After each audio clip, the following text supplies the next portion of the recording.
So I've talked about Singapore's political success, which has ironically led to multiple failures on other fronts. But look, I've also talked about the HDB system. HDB is simply Housing Development Board. What it represents are these massive apartment complexes, otherwise known as flats. The British call them flats. That English was transported over to Singapore.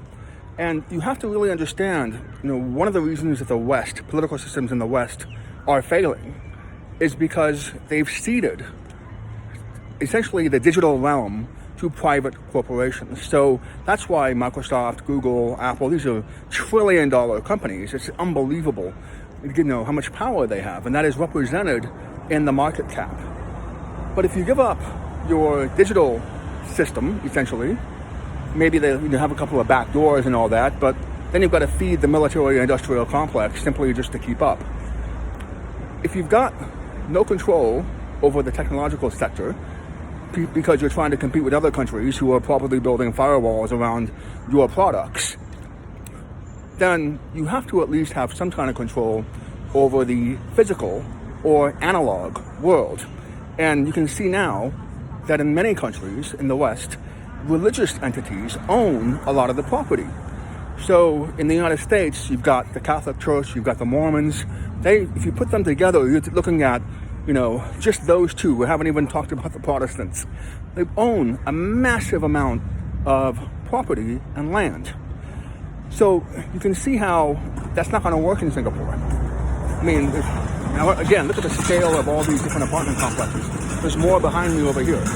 So the real secret to success in the East is that governments have not ceded total control over the physical, analog, and the digital, invisible realm to essentially third parties, and as a result can stay relevant, can decide, or at least have a stake or a say in what tenants set up shop at, say, the corporate sector, which is nearby over there.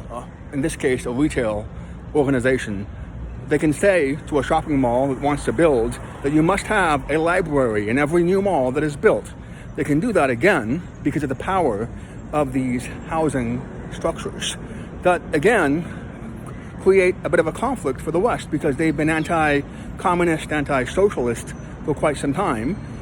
And that's been the justification for a lot of different approaches. But in fact, when you look at these housing structures, these are probably a bit newer, but they should remind you of the Soviet-era block housing, which is, again, a similar system that was attempting to create a sense of community by fiat. And here, they somehow managed to do it, right? Not perfectly, but you can see again that the reason that the West is having problems is quite obvious. But it's not as obvious as you might think because people are just pointing the fingers at each other, right? And you can't do that here, right? They have defamation laws. They really are quite strict about foreign or outside agitation. But if you are a Westerner in Singapore, it's very obvious that the problems that are being discussed in the West have a deep, fundamental,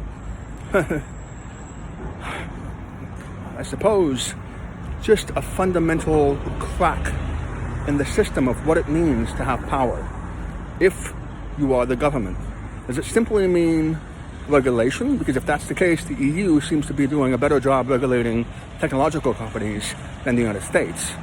If that's the case, how is it that the West is going to be devolving into essentially name-calling and pointing fingers without there having been fundamental problems in holding on to power?